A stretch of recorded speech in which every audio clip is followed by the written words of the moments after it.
Hello students, this is our third lecture, third part of the chapter Sectors of Indian Economy. पहले हमने देखा था, हमने पढ़ा था, समझने की कोशिश किया था कि प्राइमरी सेक्टर क्या है, सेकेंडरी सेक्टर क्या है और टर्शियरी सेक्टर क्या है। और उसके बाद हमने समझा था कि टर्शियरी सेक्टर हमारे लिए बहुत ज़्यादा इम्पोर्टेंट क्यों हो गया है।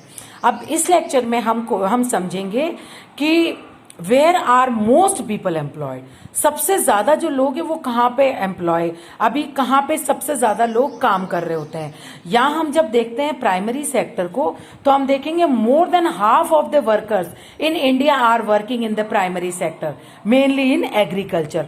आधे से ज्यादा लोग एग्रीकल्चर सेक्टर में वर्क कर रहे हैं। यहाँ पे हम देखेंगे सेकेंडरी एंड टर्शियरी में these sectors employs half the people as compare to the primary sector. Primary sector में जितने लोग काम कर रहे हैं उससे आधे लोग भी इन दोनों सेक्टर्स में काम नहीं कर रहे होते हैं। और जो हमारा अब हम देखेंगे primary sector contributes only A quarter of the GDP. अब क्योंकि हमने ये समझा है कि आधे से ज्यादा लोग प्राइमरी सेक्टर में काम कर रहे हैं, पर जो जीडीपी में उनका कंट्रीब्यूशन है वो सिर्फ 1/4 ही होता है। और इस सेक्टर में These sectors produce 4/5 of the products। ये जो सेकेंडरी एंड टर्शियरी सेक्टर है ये हमारे कंट्रीब्यूट करते हैं जीडीपी में 4/5 ऑफ द प्रोडक्ट। अब आगे हम देखेंगे कि how to create more employment. अगला हमारा टॉपिक है कि बहुत ज्यादा एम्प्लॉयमेंट किस तरह क्रिएट कर सकते हैं कंट्री में, ताकि बहुत ज्यादा जो लोग हैं वो उनको एम्प्लॉयमेंट मिल सके और हमारे जीडीपी की वैल्यूज और ज्यादा बढ़ जाए। Employment can be given to people by identifying, promoting and locating industries and services in semi rural areas. जो सेमी रूरल एरियाज है वहां बहुत ज्यादा से ज्यादा जो है जो इंडस्ट्रीज है उनको और ज्यादा बढ़ाया जा सकता है। एवरी स्टेट और region has the potential for increasing the income and employment for people in that area. It can be done by tourism और रीजनल क्राफ्ट इंडस्ट्री और न्यू सर्विस लाइक आईटी।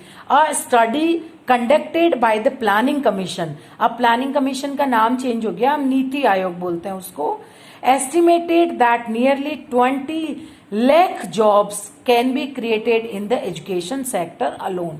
तो किस तरह हम और ज्यादा यहाँ पे हमारी कंट्री में एम्प्लॉयमेंट को जनरेट किए जा सकते हैं।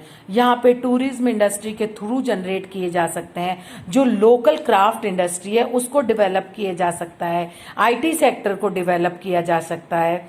तो ये था हमारा कि और ज्यादा एम्प्लॉयमेंट को कैसे क्रिएट किया जा सकता है।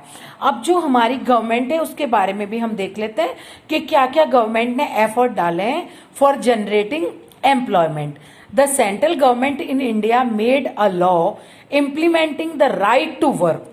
राइट टू वर्क हमने पढ़ा था पहले के चैप्टर्स में कि सबको किस तरह काम मिलना चाहिए। In about 625 district of India, which is called Mahatma Gandhi National Rural Employment Guarantee Act 2005, short में हम उसको मनरेगा बोलते हैं, जो एक्ट पास किया था 2005 में। Under MNREGA 2005, all those who are able to and are in need of work in rural area are guaranteed 100 days of employment in a year by the government. If the government fails in its duty to provide employment, it will give employment allowances to the people.